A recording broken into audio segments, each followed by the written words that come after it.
Hello everyone, it's Andrew Murchie here again from Enhanced Dimensions, and this is the second tutorial in our converting 2D to 3D footage series, and in this one we're going to have a look at this smiley happy man making a very, very silly mistake. Watch, he's all happy, then he goes out for a little walk. Maybe he's been drinking, I don't know. Goes out for a little walk. Walk.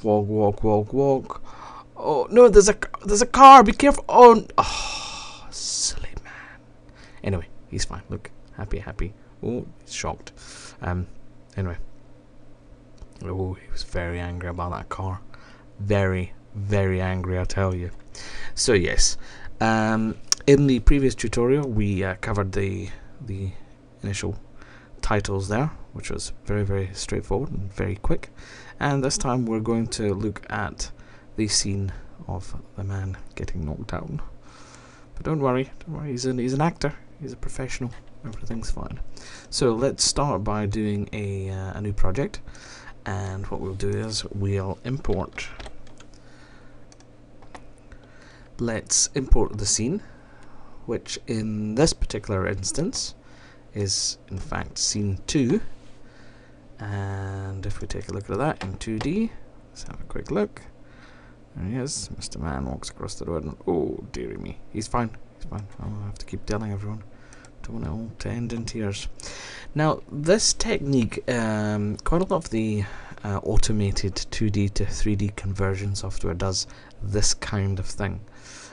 Effectively it's a single frame offset in the motion. Now what you'll see, this can work reasonably well when the camera's moving along a horizontal plane, and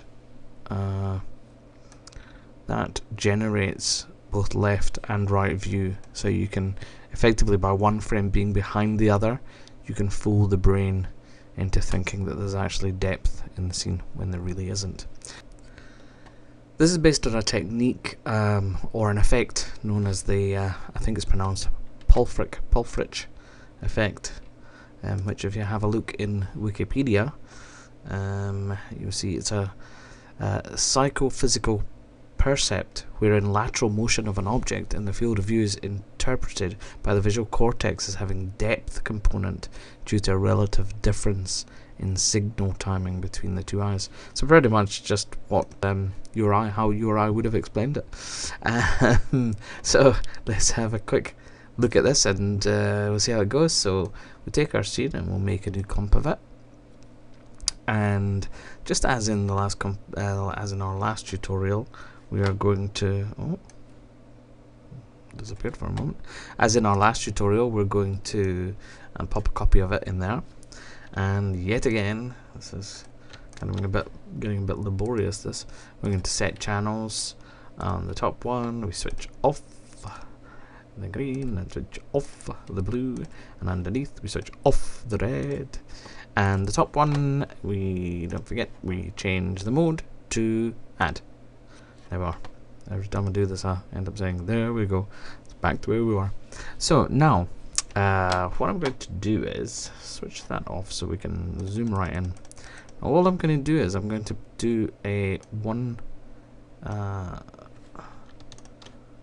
frame offset, and right away, if you want to grab your 3D glasses, you can see. In fact, maybe tell you what. Let me do this. Let me have it in 2D first, and you can see it. Now, what we'll do is I'll move that. That's the line. That's the frames lined up. So absolutely flat 2D. Hopefully you've got your glasses on. Move it one frame over, and suddenly your brain gets the perception of some kind of depth in there. And if we bring that down, see, as the man goes across, so I should switch that off, you can see there's an effect of depth. You can definitely see that he's in front of the car there. Now this isn't perfect, this isn't really a perfect technique, but it's used quite a bit if you just want to create an illusion of depth. Some other bits we can do. Well, as you can see, here it goes across. Don't. Be careful, mister. Some of the other things you can do to sort of enhance this is you can, well, you can obviously move the position of the red channel now. So possibly move it out to the left a bit. Just move it till, you know, till visually it's pleasing and it does what you want. Alternatively, you can also you can scale them slightly. Now, again, it's one of these things that each piece of footage you kind of need to just try out. Now, we don't need to scale up the way. What we're going to do is we're just going to scale the width by a couple of %. So we can scale both of them, and sometimes that will enhance the 3D effect. Again, it's imperfect, but you know, it does give you the illusion of 3D. So let's have a little watch of that at full resolution.